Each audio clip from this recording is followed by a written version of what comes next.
Yan, kumusta po kayo mga kapanganay? Tayo po ngayon ay papalan.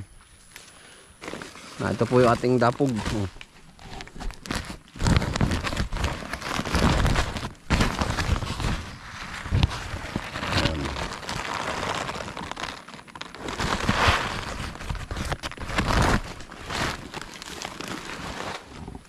Tayo po ay narito sa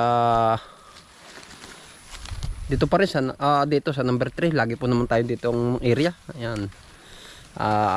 Ate po ipapala. Ito pong ipapala natin ito ay atin pong itatanim ito ay dun sa yung isa kong sulong luang. Yan. Ang mangyayari po ay atin pong itatanim ito ay sana po doon ko ipapalan. Ay ang problema po ay medyo madalang-dalang akong pumaron. Ay ngayon po ay atin pong ang pangalan nun, atin pong ipapala na lang sa iba. Yan. Dito po sa kay tatay makikipalan muna ako. Tayo makikidapog dito sa ayan, ito po may dapog na ito kay tatay na palayan. Yan. Tayo po din sa dulo. Yan. Ito pong ating idadapog na ito ay pantanim doon sa isang luang, sa isang pinitak. Yan. Dito tayo banda.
Yan po ay kasya na doon sa ating palayan na isang luwang.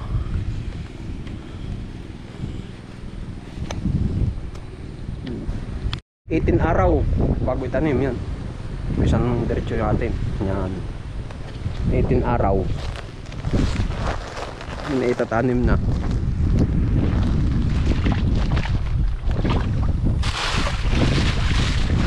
Ito po ay kahapon lang pinala, no? Kay tatay. Yan. Ay pag po doon tayo gagawa ay hindi natin mapapasyalan na tayo dito po lagi nagtatrabaho. Dito sa area number 3. Kaya po ang ating pong hakotin na lang doon ay yung punla. Yan, baka po na yung mga 2 sako lang yun pag nabunot ang pulang yun. Kaya po ganun natin ginawa.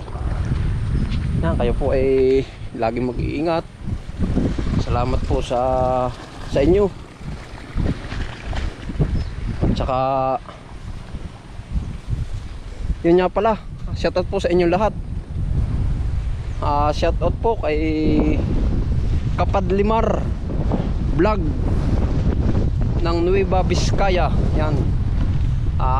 Alam ko ikaw ay kaparmers, ingat ka lagi. Yan. Ito nga ay mahangin. Yan.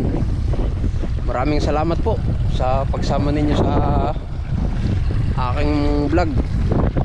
Bye.